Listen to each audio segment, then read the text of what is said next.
केसरिया से मन जोगी हुआ रे, दिल झूमे देखो मतवारा हुआ रे, केसरिया से मन जोगी हुआ। हर पल मनाओ केसरी त्योहार। विमल, बोलो जुबान केसरी।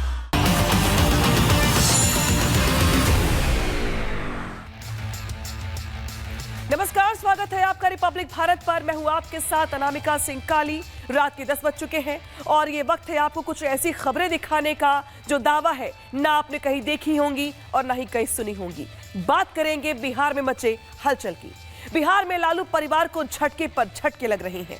कल ही विधानसभा चुनाव में बड़ी हार से सामना हुआ और आज बेटी रोहिणी आचार्य ने सबको चौंका दिया। लालू यादव को किडनी देने वाली बेटी ने राजनीति छोड़ने का ऐलान किया। इतना ही नहीं, परिवार का भी त्याग कर दिया। लेकिन आखिर लालू परिवार में क्यों मचा है घमासान, दिखाते हैं आपको खास रिपोर्ट के जरिए।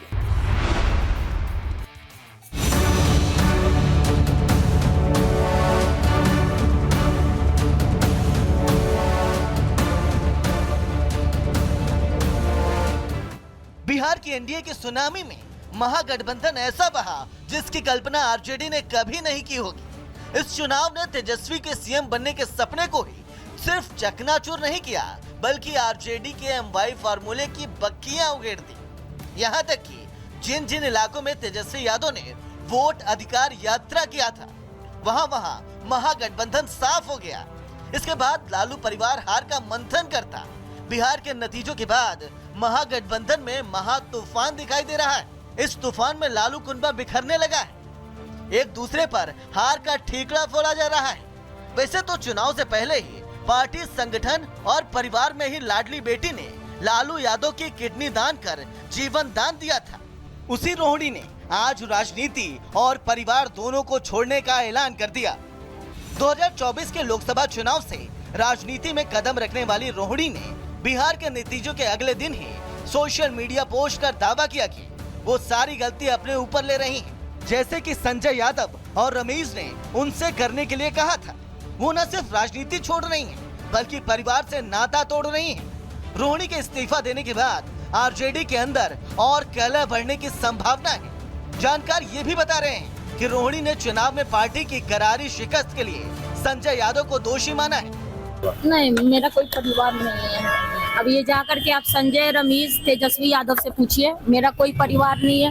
वही लोग निकाला है हमको परिवार से, क्योंकि रिस्पॉन्सिबिलिटी लेना नहीं है उनको। पूरा दुनिया बोल रहा है जो चाणक्य बनेगा, तो चाणक्य से आप सवाल पूछिएगा। जब कार्यकर्ता चाणक्य से सवाल कर रहा है, पूरा देश दुनिया सवाल कर रहा है कि पार्टी का ये ऐसा हाल क्यों हुआ। अब जब संजय, रमेश, इन लोग का नाम लीजिए तो आपको घर से निकाल दिया जाएगा, आपको बदनाम किया जाएगा, आपको गाली दिलवाया जाएगा, आपके ऊपर चप्पल उठा करके मारा जाएगा।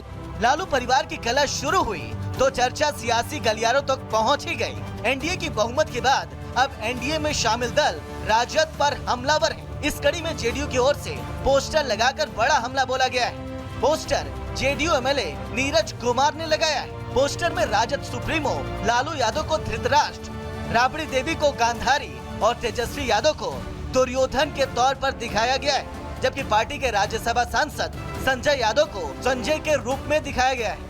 बिहार की राजनीति के धृतराष्ट्र पुत्र मोह में फंसे हुए हैं। ये क्या बता रहे हैं? गांधारी सब जानते हुए चुप हैं। चुनाव परिणाम का रुझान आना शुरू हुआ। उन्होंने संजय से पूछा, संजय देखो तुमको क्या दिख रहा है? तो संजय की नजरें झुकी हुई है कि महाराज हमको तो हरियाणा का मॉल दिख रहा है। और हस्तिनापुर का नाम बदल गया, हस्तिनापुर हो गया महुआ बाग। महुआ बाग में शानदार किला बन रहा है, इसीलिए महाबिहार का ये जनादेश है। इसी का चित्रण है ये। तो वहीं बीजेपी ने चुनावी हार के बाद लालू परिवार में चल रहे कलह को लेकर आरजेडी के भविष्य पर सवाल खड़े कर दिए। छपरा से सांसद राजीव प्रताप रूडी ने कहा कि रोहिणी का राजनीति और परिवार को छोड़ना आरजेडी के लिए अच्छा संकेत नहीं है। कि उनके परिवार का मामला है, छोटी है, मेरे चुनाव में बहुत परिश्रम किया था, हो सकता है किसी प्रकार का निराशा हो, लेकिन मुझे लगता है कि राष्ट्रीय जनता दल और परिवार बिखरता जा रहा है और संकेत अच्छे नहीं। मुझे उनके पार्टी और उनके परिवार के बारे में कोई ऐसी टिप्पणी नहीं करनी है, लेकिन संकट राष्ट्रीय जनता दल पर बड़ा मंडरा रहा है और ये पार्टी पूरी तौर से अब बिखर चुकी है। ये उचित नहीं है। रोहिणी आचार्य का बहुत योगदान है इस परिवार में। लालू जी को जैसे मैंने मीडिया में देखा कि किडनी तक उन्होंने दिया है, तो परिवार में इस तरह कोई बाहरी आदमी के कारण परिवार में बिखराव हो, तो ये लालू जी और राबड़ी जी को देखना चाहिए कि किसी एक व्यक्ति के कारण पूरा परिवार बिखर जाए, तो ये उचित नहीं है। हालांकि रोहिणी ने अपने ट्वीट में संजय यादव और रमीज का जिक्र किया है। अब संजय यादव से तो सभी वाकिफ हैं। संजय यादव तेजस्वी यादव के सबसे भरोसेमंद सारथी माने जाते हैं, लेकिन अपने पोस्ट में रोहिणी ने जिस रमीज नाम के शख्स का जिक्र किया है, उसके बाद में अब आरजेडी में चर्चा शुरू हो गई है। जानकारी के मुताबिक रमीज संजय यादव के ही राइट हैंड माने जाते हैं। कुल मिलाकर कल तक घर के अंदर खाने में लालू की विरासत को लेकर चल रही असली कलह अब खुलकर सड़क पर आ गई है। हालांकि रोहिणी लालू परिवार की पहली ऐसी सदस्य नहीं है जो परिवार छोड़ने का ऐलान कर रही है। इससे पहले चुनाव से ठीक पहले लालू यादव ने बड़े बेटे तेज प्रताप यादव को भी पार्टी और परिवार से निष्कासित कर दिया था। इतना ही नहीं, आपसी खींचतान चुनाव के दौरान भी देखने को मिली, जब चुनाव प्रचार के दौरान भी तेज प्रताप यादव तेजस्वी यादव पर जुबानी हमला करने से नहीं चूकी। लेकिन अब चुनाव में मिली आखिरी हार के बाद पारिवारिक कलह खुलकर सामने आ रही है। माना ये भी जा रहा है कि ये तो अभी शुरुआत है। जल्द हार का ठीकरा फोड़ते हुए आरजेडी में कई और बड़े इस्तीफे हो सकते हैं। Bureau report, Republic Bharat.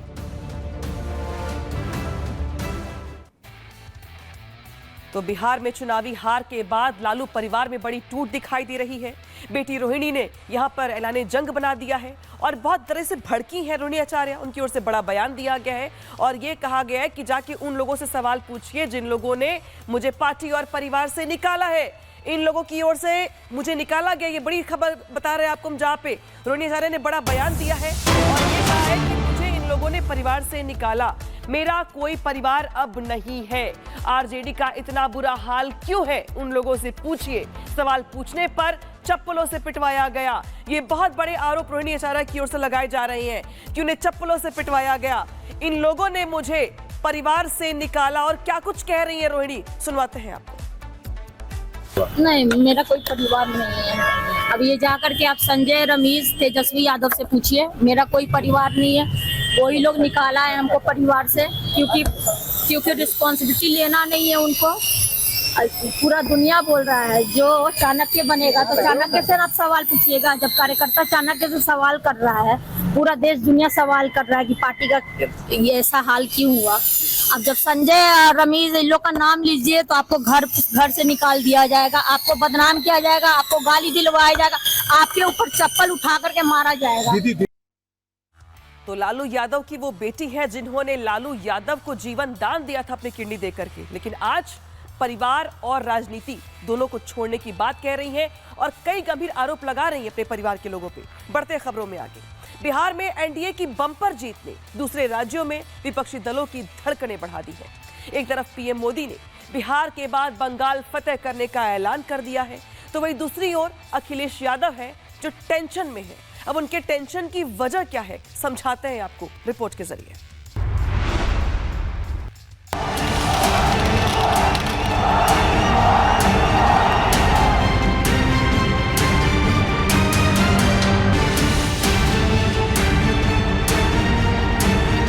Bihar में आरजेडी और कांग्रेस का सूपड़ा साफ करने के बाद अब एनडीए बंगाल का किला फतेह करने के लिए तैयार है। बिहार चुनाव में जनता ने जंगल राज और विकास के मुद्दे पर वोट दिया। बीजेपी लीडरशिप को यही उम्मीद पश्चिम बंगाल से भी है और शायद इसी वजह से पीएम मोदी ने बिहार में जीत के बाद बंगाल के लिए हुंकार भर दी। गंगा जी यहाँ बिहार से बहते हुए ही बंगाल तक पहुंचती है। बिहार ने बंगाल में भाजपा की विजय का रास्ता भी बना दिया है।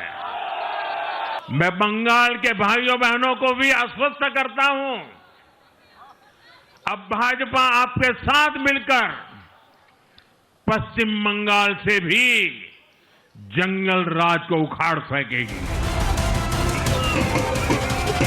2021 में बंगाल के विधानसभा में बीजेपी ने शानदार प्रदर्शन करते हुए 70 से ज्यादा सीटें जीती थी। बीजेपी नेतृत्व से लेकर बूथ कार्यकर्ता तक हर कोई इन नतीजों से उत्साहित था। तब से लेकर बंगाल में बीजेपी युद्ध स्तर पर काम कर रही। बीजेपी के कार्यकर्ता जमीनी स्तर पर टीएमसी सरकार की जन विरोधी नीतियों के खिलाफ हल्ला बोल रहे हैं, जिससे बीजेपी का हौसला आसमान पर है। गंगा जी बिहार से होकर बंगाल में आती है। बंगाल में जंगल साफ करने का समय आ गया, आदरणीय प्रधानमंत्री जी ने बताया है, तो आप समझ सकते हैं कितना प्रभाव पड़ेगा। पूरी बंगाल की जनता उन्मुख है, उद्ग्रीव है कि इस शासन को, जो प्रो उग्रवादी शासन है, इसको हटाकर भारत के हाथ में यहाँ पे शासन व्यवस्था कायम करना है और राम राज्य प्रतिष्ठा करना। टीएमसी डरा हुआ है बिहार का रिजल्ट से, नहीं तो जहाँ जहाँ बीजेपी के कार्यकर्ता मिठाई बांट रहे हैं, खुशी मना, वहाँ अटैक क्यों कर रहे हैं? जीता है कोई तो उसको खुशी मनाने दिया जाए। मोदी जी ने संकेत दे दिए हैं और वो होने वाला ही है, लेकिन खाली बिहार से नहीं, उत्तराखंड, उत्तर प्रदेश होके, बिहार होके गंगा बंगाल में आता है, सब जगह बीजेपी है, तो बारी बंगाल की है, जो यहाँ परिवर्तन जरूरी है। 2026 में प्रधानमंत्री मोदी और अमित शाह की सबसे बड़ी प्राथमिकता बंगाल में कमल खिलाने की, इसलिए दोनों नेता टीएमसी की ममता सरकार पर तीखे हमले करके जनता को जागरूक कर रहे हैं कि बंगाल में बदलाव बीजेपी ही ला सकती है। अंदर से भयभीत टीएमसी ऐसा दिखा रही है कि ममता फिर क्लीन स्वीप करेंगी। Minister Modi ji, don't be under any illusion. Victory in Bengal is far-fetched for BJP. प्रधानमंत्री नरेंद्र मोदी जी जो बोल रहे हैं, ये बिहार रिजल्ट लेकर बंगाल के बारे में, वो पूरा उनका एक पॉलिटिकली मोटिवेटेड स्टेटमेंट। वो भी जानता है बंगाल में आने वाला चुनाव में ममता बनर्जी 4th टाइम के लिए चीफ मिनिस्टर होने वाली है। ऐसा है, बिहार का जो रिजल्ट है उसके साथ बंगाल का ऊपर उसका कोई इम्पैक्ट ही नहीं होगा। बिहार में एनडीए की सुनामी का असर पड़ोसी राज्य उत्तर प्रदेश में भी दिख रहा है। यूपी में बैठे सपा प्रमुख अखिलेश यादव घबरा रहे हैं। अखिलेश को यूपी की हार का डर सता रहा है। बिहार में महागठबंधन की हार का ठीकरा वो ईसी और एसआईआर पर फोड़ रहे हैं। देखिए, चुनाव हार जीत और उसे सीख मिलती है।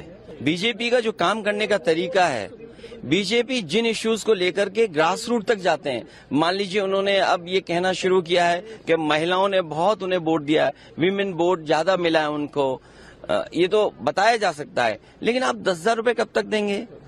आप सम्मान का जीवन नहीं देना चाहते हैं। इतना सीट जीते हैं, 202 डबल सेंचुरी, हजम नहीं हो रहा। बिहार की जीत यूपी की जीत को बराबरी नहीं कर सकता।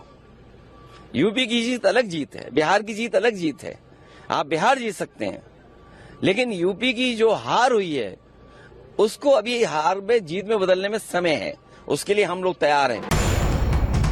अखिलेश यादव को लगता है कि अगर बीजेपी का करिश्मा इसी तरह से चलता रहा तो यूपी की सत्ता दूर की कौड़ी हो जाएगी।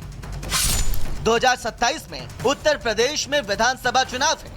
अखिलेश यादव के सामने एनडीए की सुनामी को बेअसर करने की चुनौती है। जातिवादी छवि से बाहर निकलकर भी एक चैलेंज। बिहार की तरह यूपी में कांग्रेस से गठबंधन से नुकसान हो सकता है। अखिलेश के सामने गैर यादव ओबीसी वोट बनाए रखने के लिए विपक्षी एकता का चैलेंज।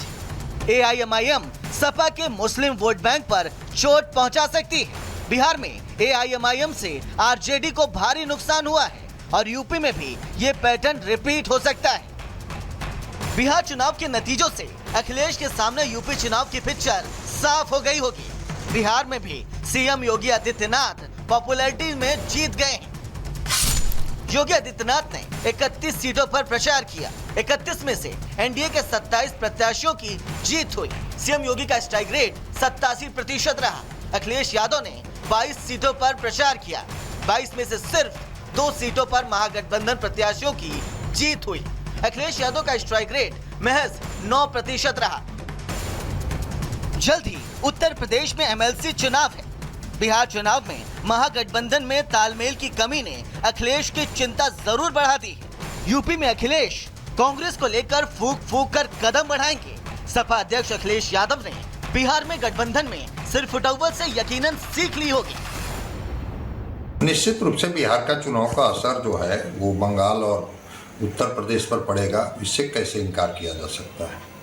देखिए, एक संदेश भी होता है जब परिणाम आते हैं तो, कि अगर स्थानीय नेतृत्व मजबूत हो और रणनीति बहुत सही तरीके से बनाई गई हो, चुनाव प्रबंधन ठीक से किया गया हो और गठबंधन का एक दूसरे के ऊपर भरोसा हो, तो परिणाम अपने हिस्से में लाया जा सकता है। बिहार के बाद बंगाल और यूपी में नया समीकरण देखने को मिल सकता है। सवाल है कि क्या कांग्रेस अपने सहयोगी दलों के साथ समीकरण बिठाने में कामयाब रहेगी या फिर अखिलेश यादव और ममता बनर्जी कांग्रेस से दूरी बनाकर अकेले चुनाव लड़ेंगे।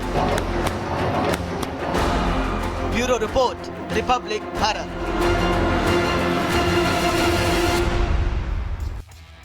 तो नतीजे तो बिहार में आए हैं, लेकिन इसका असर यूपी और बंगाल में साफ साफ पड़ता हुआ दिखाई दे रहा है।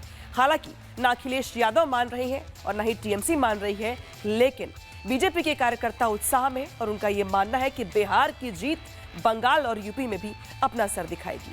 पहले लोकसभा चुनाव और अब फिर विधानसभा चुनाव। खुद को मोदी का हनुमान बताने वाले चिराग के स्ट्राइक रेट से पूरे एनडीए कुनबे रोशन हो चुके हैं। इस जीत के बाद अब सरकार गठन की तैयारियां तेज हो गई हैं। चिराग पासवान मानते हैं कि एनडीए के नेता जनता तक अपनी बात पहुंचाने में सफल रहे, तो वहीं आरजेडी अपने अहंकार का शिकार हो गई। चिराग पासवान से खास बातचीत की हमारे सहयोगी ने, आपको भी सुनवाते हैं।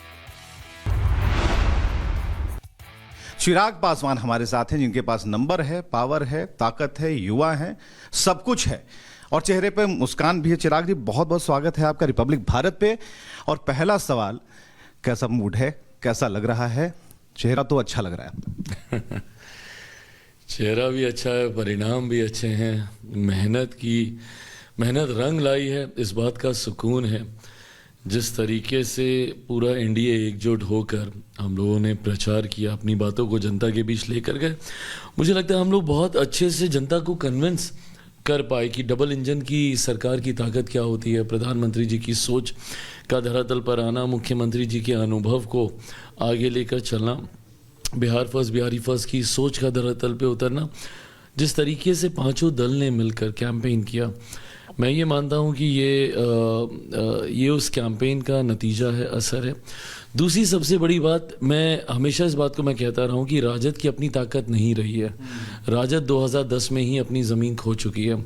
2010 में जिस तरीके से राजद को बिहार की जनता ने नकार दिया था, 15 में मुख्यमंत्री नीतीश कुमार जी की बदौलत वो वापस सत्ता में आए थे। 2020 में अगर यूनाइटेड एनडीए होता, मैं अगर अलग चुनाव नहीं लड़ रहा होता, तो यही परिणाम 2020 में भी आ गया होता।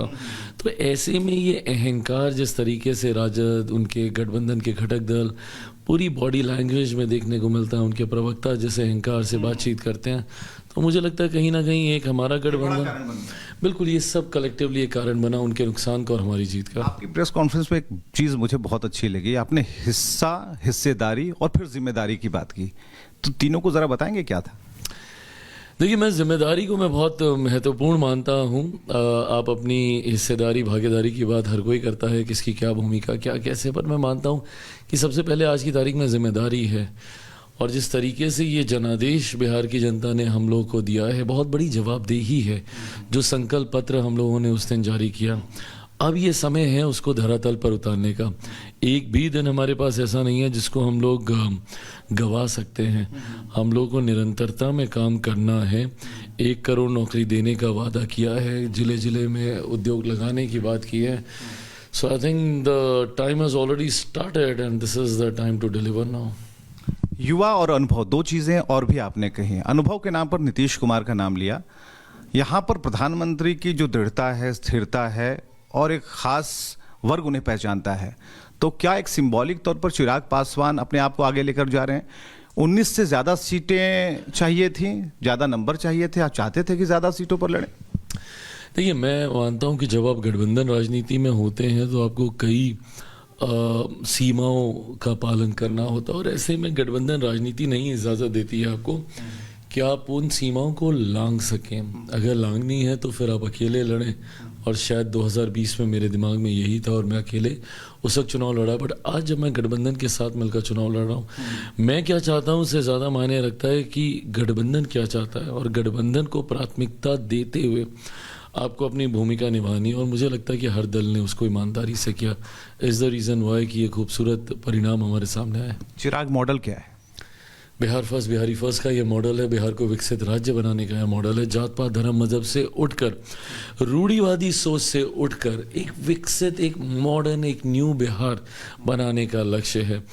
मैं बिहार का वो परसेप्शन बदलना चाहता हूँ। मैंने 2024 में जब मेरे सांसद का चयन जब मैं कर रहा था, प्रत्याशियों का चयन जब मैं कर रहा था, उस वक्त मेरे जहन में यही बात थी कि मुझे यंग, पढ़े लिखे, एजुकेटेड, आर्टिकुलेट, वेल स्पोकन ऐसे चेहरे, ऐसे सांसद मुझे चाहिए जो जब बिहार की संसद में बोलें तो देश देखे कि ये नया बिहार है, ये युवा बिहार है।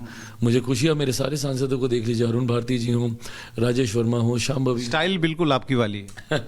स्टाइल भी, and they all are articulate, well read. जब प्रेजेंट करते हैं बिहार को तो खूबसूरती से करते हैं और यही बिहार की छवि, परसेप्शन में हम लोग मात खाए हैं कहीं ना कहीं, उसको बदलने की ज़रूरत है। 90 का दशक जिस तरीके से आदरणीय लालू जी ने जो एक परसेप्शन बना दिया था बिहारियों को लेकर, मुंह में पान रखकर बात करना, धोती कुर्ता, ये सब ठीक है, मतलब मैं उन सब चीज़ों को वो नहीं बोल रहा, बट कहीं ना कहीं वो एक छवि बिहार के साथ जुड़ गई कि हर बिहारी ऐसा ही होगा, बोलेगा तो ऐसे ही बोलेगा, स को स बोलेगा। ये सारी चीज़ों को लेके एक परसेप्शन बन गया था। उस छवि को हटाना है ताकि लोग बिहार की ओर देखें, आए बिहार। सवाल है कि प्रवासियों पर क्या है? ये तो ठीक है, मॉडर्न सोच है, चिराग पासवान की खूबसूरत सोच है, लेकिन जो प्रवासी हैं तो ये बिहार फर्स्ट क्या उन प्रवासियों को लेकर बनेगा? उन्हें भी एजुकेट करेगा, उन्हें भी मुख्यधारा में शामिल करेगा? सो प्रवासी ये शब्द मुझे बहुत तकलीफ देता है क्योंकि वो मेरे बिहारी ही हैं। ऐसे में एक ऐसी परिस्थिति बना दी गई जहाँ पे हर सक्षम बिहारी सबसे पहले बिहार छोड़कर बाहर जाता था, दूसरे राज्य इस देश में जाके शिक्षा करता है, वहीं नौकरी करता है, वहीं घर खरीदता है, शादी करता है, बच्चे पैदा करता है और फिर उसी राज्य का या उस देश का होकर रह जाता है और अपने राज्य में, अपने ही देश में, अपने ही प्रदेश में वो प्रवासी कहलाता है। तो इस व्यवस्था को तोड़ने की सोच के साथ बिहार फर्स्ट, बिहारी फर्स्ट की मैंने शुरुआत की थी। मैं ये मानता हूँ कि मेरा बिहार फर्स्ट, बिहारी फर्स्ट से पलायन रोकने की बात नहीं करता, वो तो करना ही करना है, मैंडेटरी है, बट रिवर्स माइग्रेशन शुरू करना है। और आज ये दर्द मैं कई प्रवासी बिहारियों की आंखों में देखता हूँ जो दूसरे राज्यों में रहने के लिए मजबूर है। Given an opportunity everybody would love to come back to their state, stay here with their family and work here, और ये व्यवस्था तैयार करके देनी है। अगला 5 साल क्या? बड़ी जिम्मेदारियों वाला है। जैसा मैंने कहा कि अब हम लोगों ने बातें करके चुनाव जीता है, अब उन बातों पे खरा उतरने की जिम्मेदारी है और ये मैं मानता हूँ कि होगा। डबल इंजन की सरकार की अपनी ताकत उत्तर प्रदेश जैसे राज्यों ने अनुभव की है, तो ऐसे में मेरा राज्य भी उसी गति से आगे जाएगा, ये मैं मानता हूँ। नीतीश सीएम बनेगा? मैं मानता हूँ, बिल्कुल। सिर्फ आप मानते हैं? मेरी गठबंधन के भीतर इसको लेकर अभी तक कोई औपचारिक बातचीत नहीं हुई है, बट जैसा केंद्रीय गृह मंत्री जी ने कहा था कि विधायक सारे एक साथ बैठेंगे और निर्णय लेंगे, ऐसे में मेरे विधायक, क्योंकि आज विधायक दल की बैठक भी हुई है और नेता भी चुना गया है और हमारे प्रदेश अध्यक्ष राजू तिवारी जी को विधायक दल के नेता की जिम्मेदारी दी गई है, तो ऐसे में मैं मानता हूँ कि मेरे विधायक जरूर एक बार फिर से मुख्यमंत्री जी को, जैसा मैंने कहा कि उस अनुभव की जरूरत है अगले 5 साल बिहार को आगे लेकर जाने के लिए। एक आखिरी सवाल कि आप अगले 5 साल का रोड मैप बता रहे हैं, ये बिहारी जो मेरे सामने बैठा है, ये अगले 5 यानी कि ये 25 से 30, 30 से 35 वाले फॉर्मूले पर कैसे खुद को देखता है? मैं ध्यान लगाने में बहुत विश्वास रखता हूँ, मैं मेडिटेशन बहुत करता हूँ और मेडिटेशन आपको सिखाता है कि जिस क्षण में आप हो ना, पूरी तरीके से अपने आप को उस क्षण में समर्पित करो। कल की ज़रूर सोचो बट कल की चिंता में आज को ना गवाओ। तो ऐसे में 30 ज़रूर at the corner of the my eye है, मेरे दूर के लक्ष्यों में है, पर मैं ये मानता हूँ कि इमीडिएट पड़ाव पहले तो बिहार को विकसित राज्य बनाना, 2037 में उत्तर प्रदेश, पंजाब जैसे राज्यों में एनडीए को बड़ी जीत दिलाना, 29 में एक बार फिर से मेरे प्रधानमंत्री जी को देश का चौथी बार प्रधानमंत्री बनाना, फिर 30 और 35 पे जाना।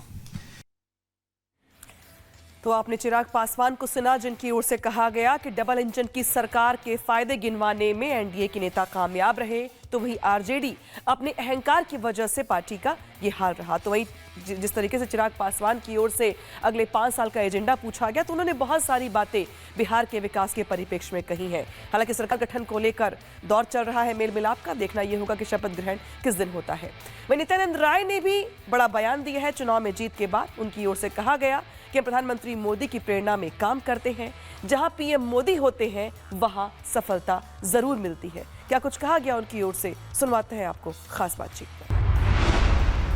इन सभी नेताओं की पूरी टीम कार्यकर्ता मिलकर जो परिश्रम किया और जो बिहार की जनता ने अपार आशीर्वाद देकर, ऐतिहासिक सीटें देकर एनडीए की सरकार बनाने की अनुमति दी, इसका बधाई देने के लिए आए हैं।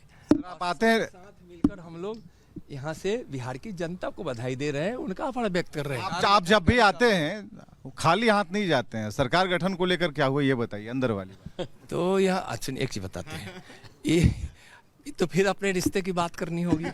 हम कभी यहाँ आते हैं तो उसमें राजनीतिक नहीं होता, बहुत उसमें विषय को लेकर नहीं आते। तो दिल्ली से बिहार तक सरकार के गठन को लेकर हलचल मची हुई है। सरकार के शपथ ग्रहण को लेकर के तैयारियां चल रही हैं और इसी वजह से पटना में से लेकर दिल्ली तक बैठकों का दौर चल रहा है। बिहार चुनाव में सीट बंटवारे को लेकर दोनों खेमों में तनाव था, ये सभी ने देखा। केंद्रीय गृह मंत्री की अगर बात करें या हिंदुस्तानी आवाम मोर्चा के अध्यक्ष जो जीतन राम मांझी हैं, उनका दर्द आपने चुनाव से पहले कई बार सुना होगा। इसी दौरान सोशल मीडिया पे रश्मि रथी की पंक्तियां उनकी ओर से पोस्ट की गई थी, जिसके बाद ये कहा जा रहा था कि एनडीए में सब कुछ ऑल इज वेल नहीं है। लेकिन 6 में से 5 सीटें जीतने वाले मांझी अब चुनाव के बाद बदल चुके हैं और अब कह रहे हैं कि अगर उन्हें 15 सीट मिलती तो उसमें से 12 जीत कर आते। और क्या कुछ दावा उनकी ओर से किया जा रहा है, सुनवाते हैं। हमारे साथ बात करने के लिए हम पार्टी के संस्थापक और केंद्रीय मंत्री जीतन राम मांझी जी हैं। बहुत स्वागत है सर आपका रिपब्लिक भारत पर। धन्यवाद आपको। इस बड़ी जीत पर सबसे पहले रिएक्शन, और चूंकि जबरदस्त स्ट्राइक रेट सभी सहयोगियों का, लेकिन आपका तो 6 में से 5 आप लेकर आए हैं।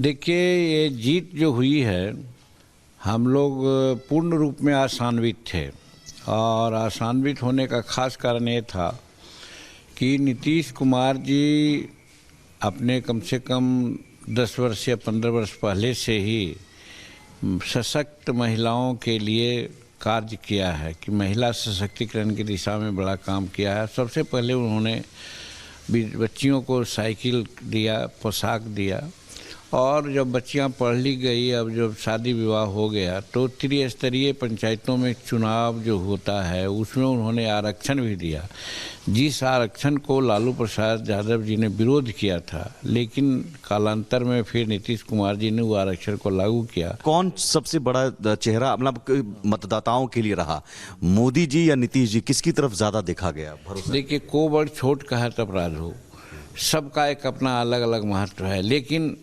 वर्तमान में तात्कालिक जिसको कहा जाए, नीतीश कुमार के कार्यक्रमों से ज़्यादा यहाँ प्रभाव पड़ा है। और नीतीश कुमार जो कार्य किए हैं वो केंद्र के भरोसे किए हैं, केंद्र से पैसा मिला उसके आधार पर किए हैं। ये नहीं था कि बिहार में उतना पैसा था कि सारा काम करते। एनडीए की इतनी बड़ी जीत के बाद भी अभी भी राहुल गांधी की तरफ से एक पोस्ट आया, तेजस्वी तो खामोश हैं। वोट चोरी का मुद्दा अभी भी कह रहे हैं कि हाँ वोट चोरी हुई है, एसआईआर के नाम पर ये जीत गए, और साथ ही साथ महिलाओं को वोट के बदले नोट दिया गया। जो 10,000 की बात आप कर रहे हैं वो विपक्ष कह रहे हैं कि ये खरीदा गया वोट है। वो तो थेथरोलॉजी इसको कहते हैं, थेथराई कहते हैं। वोट चोरी किस बात की? कर्नाटक में आप जीत गए तो वोट चोरी नहीं था, पंजाब में जीत गए लोग तो वोट चोरी नहीं था।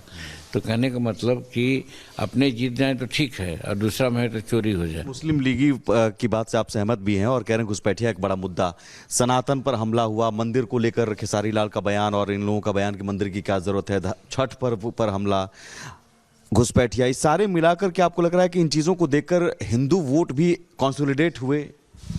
देखिए, हिंदू की बात नहीं है, भारत में और बिहार में खास करके आस्थावान ज़्यादा लोग हैं। आस्था किसी चीज़ में हो, भगवान में आस्था हो, पर्व त्यौहार में आस्था हो, या आपके प्रति हमारी आस्था हो, इस चीज़ को लोग बहुत मन जुगाते हैं, और इस पर यदि कोई प्रहार करता है तो यहाँ के लोग रिएक्ट करते हैं। तो हर तरह से देखा गया, ये धर्म की बात तो नहीं थी कि जो प्रधानमंत्री की माँ को गाली दी गई, लेकिन सब लोग उचट गए। ये कौन बात है भाई? 95 ये हार है उनके नेतृत्व में जब से आए हैं, अब शतक पूरा होने वाला है हार का, लेकिन फिर भी कोई जिम्मेदारी नहीं और लगातार आप आगे बढ़ते जाए। वो तो पहले का बना हुआ है, पहले का हिसाब है, नाम है। आज सोनिया गांधी हैं, एक पैट्रोनाइजेशन के रूप में काम कर रही हैं, वही उनका एक हम समझते हैं वेश है, वरना और कोई वेश नहीं है। बहुत शुक्रिया, बहुत ज़्यादा समय लिया आपका, इसके लिए बहुत शुक्रिया आपका। तो हमारे साथ केंद्रीय मंत्री और हम पार्टी के संस्थापक जीतन राम मांझी एनडीए की प्रचंड जीत के बाद तमाम मुद्दों पर बेबाक तरीके से अपनी बात रखते हुए। तो जीतन राम मांझी चुनाव के बाद अपनी ओर से नए दावे करते हुए दिखाई दे रहे हैं, लेकिन हालांकि बढ़ते खबरों में आगे और अब बात करते हैं दिल्ली धमाके की। अल फलाह के 15 डॉक्टर्स के फोन स्विच ऑफ हो गए हैं, तो वहीं यूपी के करीब 200 डॉक्टर्स ऐसे हैं जो एजेंसियों के रडार पर आ चुके हैं। इस नेटवर्क के ये डॉक्टर्स अभी भी खुला घूम रहे हैं। ये कहां है, किस जगह पर छिपकर बैठे हैं, जांच एजेंसियां लगातार तलाश कर रही हैं। एजेंसियों को शक है कि ये भी जैश की आतंकी शाहीन के डॉक्टर मॉड्यूल का हिस्सा हो सकते हैं, लेकिन पूरा मामला क्या है और क्यों एजेंसियां चौकन्नी हो गई डॉक्टर्स को लेकर, दिखाते हैं आपको रिपोर्ट में।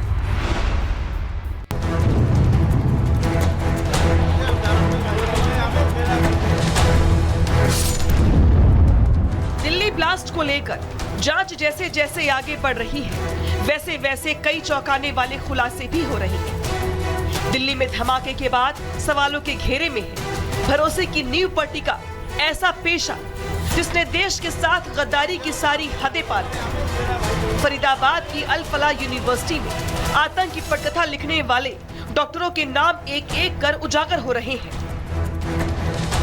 मिल रही जानकारी के मुताबिक जांच एजेंसियों के रडार पर कश्मीर मुल्क के सिर्फ यूपी के अलग अलग इलाकों में रहने वाले 200 से ज्यादा डॉक्टर हैं, जिसमें से कुछ मेडिकल के स्टूडेंट भी हैं। एक तरफ दिल्ली पुलिस क्राइम ब्रांच ने अल फलाह यूनिवर्सिटी के खिलाफ 2 अलग अलग एफआईआर भी दर्ज की गई है। इसके अलावा अल फलाह को नोटिस जारी कर दस्तावेज भी मांगे गए हैं। लेकिन इसके बाद अब सबसे ज्यादा जांच एजेंसियों के रडार पर देश में 1000 से ज्यादा डॉक्टरों की फौज है, जो पढ़ाई तो कर रहे थे लोगों की जान बचा के उनकी सेवा करने की, लेकिन मंसूबे थे देश में खून की नदियां बहाने की। दिल्ली ब्लास्ट के बाद एजेंसियों ने कश्मीर, हरियाणा और यूपी के 200 से ज्यादा डॉक्टरों की लिस्ट तैयार की है। इनमें से कुछ तो पेशेवर डॉक्टर हैं, तो कुछ मेडिकल के स्टूडेंट। इन लोगों के जैश की आतंकी शाहीन के साथ संबंधों की जांच भी की जा रही है।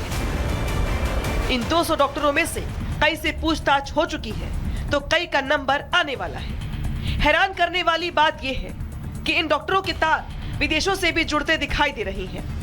साथ ही आशंका इस बात की भी है कि कहीं ये डॉक्टर आतंकी मॉड्यूल का हिस्सा तो नहीं। इतना ही नहीं, 15 से ज्यादा ऐसे डॉक्टर भी हैं जिनसे एजेंसियों का संपर्क नहीं हो पा रहा है। इनके फोन बंद आ रही हैं और डराने वाली बात तो ये भी है कि ये व्हाइट कॉलर आतंकी गठजोड़ में शामिल डॉक्टर हमारे आपके बीच भी हो सकते हैं, जिसको लेकर जांच एजेंसियां भी चौकन्नी हो गई है।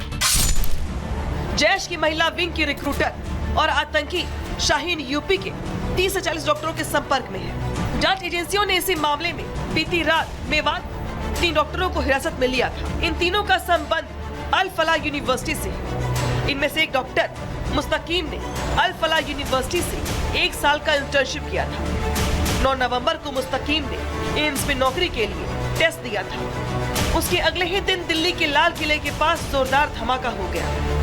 सूत्रों के मुताबिक इसके कॉल रिकॉर्ड्स में आतंकियों के फोन नंबर और बातचीत की जानकारी है। एटीएस की एक टीम दिल्ली में है, तो वहीं दूसरी टीम श्रीनगर जाने की तैयारी में है।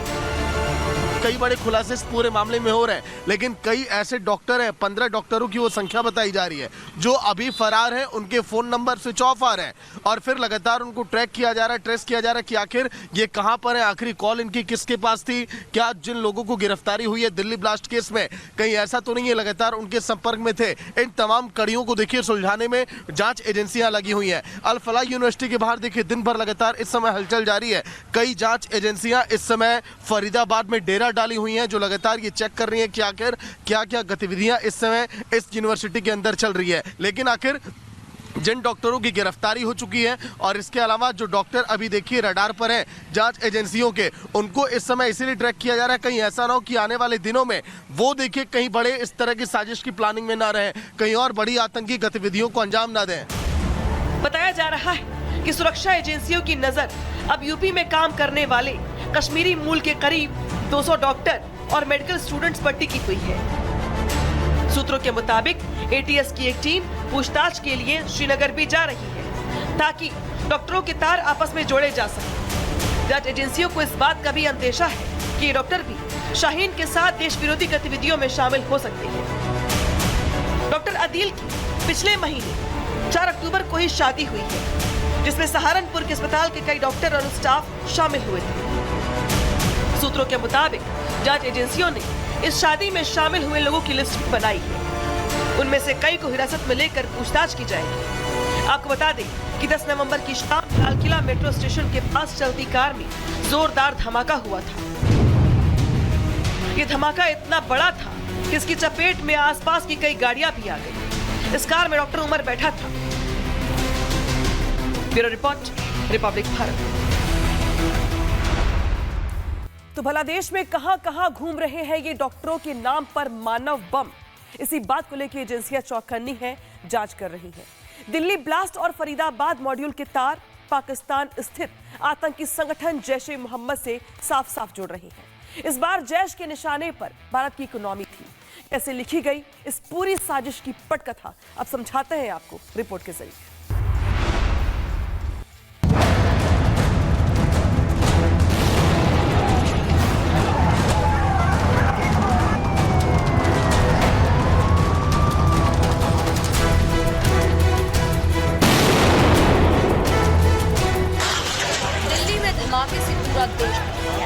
और सामने आए नए तरह के व्हाइट कॉलर आतंकी। इन व्हाइट कॉलर आतंकियों का मकसद देश को भारी नुकसान पहुंचाना था।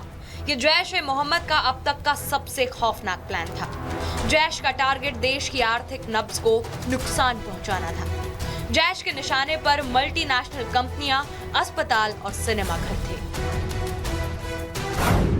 साल 2021 और 22 कश्मीर में शुरू हुई एक खतरनाक साजिश। इस साजिश का मकसद भारत में अंसार गजवात उल हिंद को फिर से जिंदा करना था। आतंक की इस साजिश में शामिल थे 4 doctors, doctor Umar, doctor Muzammil, doctor Adeel और डॉक्टर मुजफ्फर। पेशा भले ही डॉक्टरी का था, लेकिन ये कट्टरपंथी सोच वाले जिहादी। सोपिया का मौलवी इरफान इन चारों को रेडिकलाइजेशन की क्लास देता था।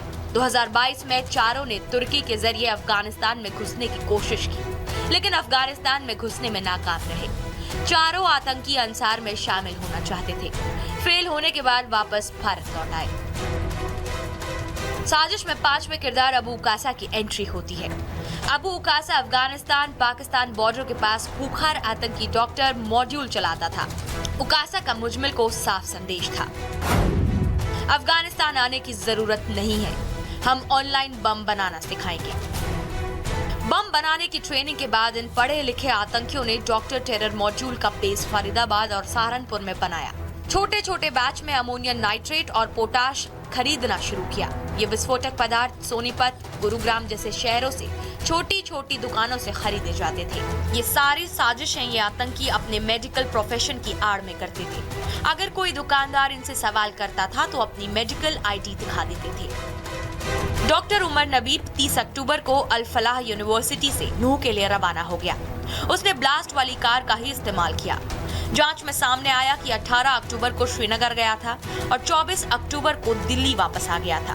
दिल्ली लौटने से पहले उसने अपने 2 फोन कश्मीर में ही छोड़ दिए थे। दिल्ली ब्लास्ट की एनआईए जांच ने कई अनसुलझे सवालों का जवाब दे दिया है। साजिश के तार पाकिस्तान के आतंकी संगठन जैश ए मोहम्मद से जुड़ गए हैं। दिल्ली ब्लास्ट की जांच में सामने आया है कि आतंकी उमर बम बनाने में एक्सपर्ट था। उसी ने धमाके के लिए विस्फोटक तैयार किए। धमाके में 2 किलो से भी ज्यादा अमोनियम नाइट्रेट का इस्तेमाल हुआ। ट्रिगर करने के लिए डेटोनेटिंग मटेरियल का इस्तेमाल हुआ। डेटोनेटिंग मटेरियल माइनिंग में इस्तेमाल होता है। अमोनियम नाइट्रेट के साथ पेट्रोलियम ऑयल का इस्तेमाल किया गया। फॉरेंसिक टीम को धमाके की जगह से पतले तार मिले। तार से बैटरी, डेटोनेटर और टाइमर को जोड़ा जाता है। ब्लास्ट का तरीका जैश के पैटर्न से मैच करता है।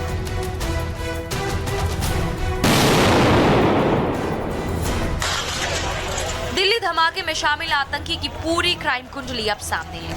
प्लानिंग देश की तेजी से बढ़ती अर्थव्यवस्था को नेस्तनाबूद करने की थी, लेकिन भारत की सुरक्षा एजेंसियों ने एक बार फिर आतंकियों के सपनों को चकनाचूर कर दिया। कई सवालों के जवाब अभी भी बाकी है। Bureau report, Republic Bharat.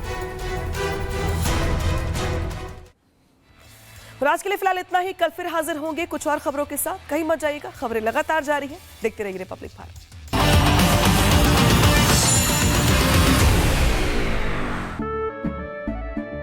केसरिया से मन जोगी हुआ रे, दिल झूमे देखो मतवारा हुआ रे। केसरिया से मन जोगी हुआ। हर पल मनाओ केसरी त्योहार। विमल, बोलो जुबान केसरी।